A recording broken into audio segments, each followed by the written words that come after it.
propose de vous aider à installer un visiophone. Alors, le modèle que j'ai choisi est le Lena 18.3. C'est un système complet qui est livré avec une platine de rue avec sa visière, un écran blanc, écran couleur de 18 cm. Le système est capable de commander une gâche électrique et un automatisme de portail. Et surtout, il est garanti 2 ans. Voilà, donc nous allons installer la platine de rue. Pour ça, j'ai commencé à préparer mon support, à tirer mes fils. Il faut suffisamment de câbles pour la caméra, la gâche électrique, éventuellement le portail.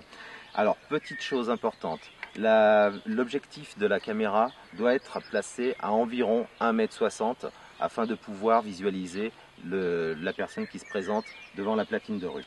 Alors, je retire la platine de rue de la visière. Je passe mes câbles dans le trou et je vais commencer à vérifier que ce soit bien droit. Une fois l'emplacement trouvé, je pointe, je perce et je fixe. Avant de fixer ma visière, il est important de mettre un joint silicone sur la moitié supérieure, d'accord, afin d'éviter le ruissellement de l'eau.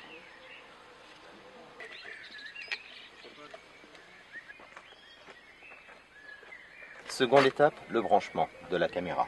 Alors pour ça, rien de plus facile, il suffit de regarder la notice et de bien repérer ses câbles. Donc là j'ai choisi un câble bleu, un câble noir. Il faudra absolument que je branche ces mêmes câbles sur le moniteur. Voilà, une fois que tout est connecté, il ne me reste plus qu'à refermer ma platine de rue.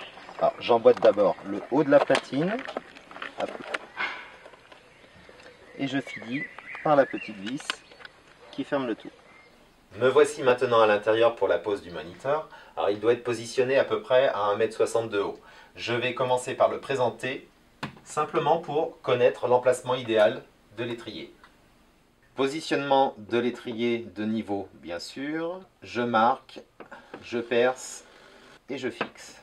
Je connecte maintenant le moniteur. Alors je retrouve le fil bleu, le fil noir que j'avais choisi de connecter sur la platine de rue. Ce système a un gros avantage, c'est qu'en fait le bornier est démontable.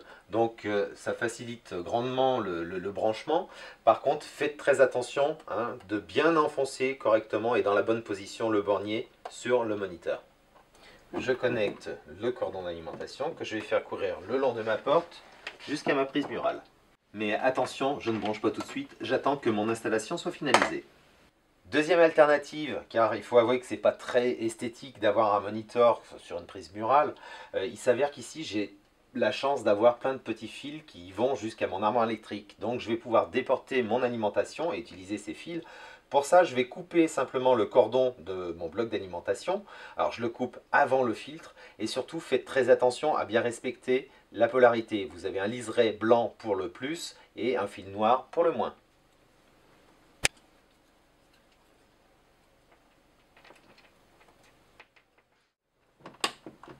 Maintenant que tout est connecté, je vais pouvoir accrocher le moniteur.